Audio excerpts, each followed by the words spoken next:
Bismillahirrahmanirrahim. Assalamualaikum warahmatullahi wabarakatuh.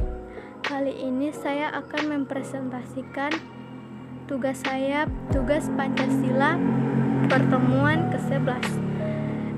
Saya atas nama Sri Wulan Ayuhmun dengan NIM D1A1211091.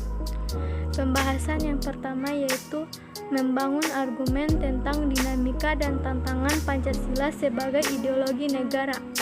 Argumen tentang dinamika Pancasila sebagai ideologi negara. Dinamika Pancasila sebagai ideologi negara dalam sejarah bangsa Indonesia memperlihatkan adanya pasang surut dalam pelaksanaan nilai-nilai Pancasila. Pancasila sebagai ideologi negara dalam masa pemerintahan Presiden Soekarno. Sebagaimana diketahui bahwa Soekarno termaksud salah satu seorang perumus Pancasila, bahkan penggali dan memberi nama untuk dasar negara.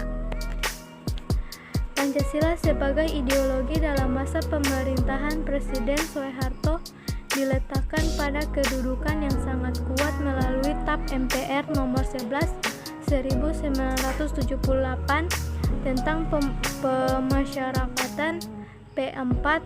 Pada masa Soeharto ini, ideologi Pancasila menjadi asas tunggal bagi semua organisasi politik atau Orpol dan organisasi masyarakat atau Ormas. Pada masa era reformasi, Pancasila sebagai ideologi negara mengalami pasang surut dengan ditandai beberapa hal, seperti enggannya berujung pada hilangnya Pancasila dari kurikulum nasional, meskipun pada akhirnya timbul kesadaran penyelenggara negara tentang pentingnya pendidikan Pancasila di perguruan tinggi. Kedua, argumen tentang tantangan terhadap Pancasila sebagai ideologi negara. Pada bagian ini akan ditemukan berbagai tantangan terhadap Pancasila sebagai ideologi negara. Unsur-unsur yang mempengaruhi tantangan terhadap Pancasila sebagai ideologi negara meliputi faktor eksternal dan internal. Adapun faktor eksternal meliputi hal-hal berikut. Pertama, pertarungan ideologis antara negara-negara superpower antara Amerika Serikat dan Uni Soviet antara 1945 sampai 1990 yang berakhir dengan bubarnya negara Soviet sehingga Amerika menjadi satu-satunya negara superpower.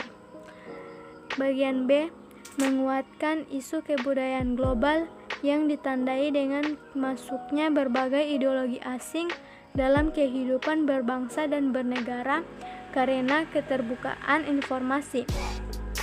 Bagian C, meningkatnya kebutuhan dunia sebagai akibat pertambahan penduduk dan kemajuan teknologi sehingga terjadi eksploitasi terhadap sumber daya alam secara masif.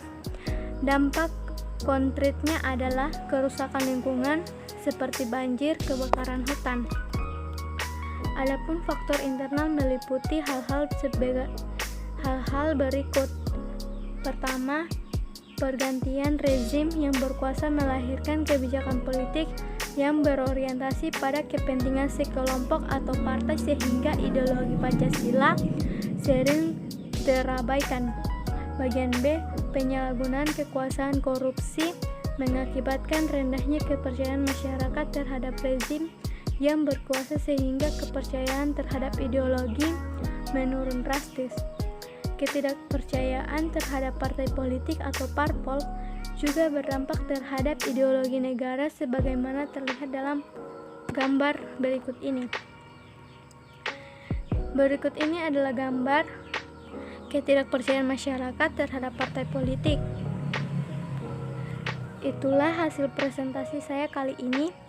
Lebih dan kurangnya mohon dimaafkan. Wabillahi taufiq wa hidayah. Wassalamualaikum warahmatullahi wabarakatuh.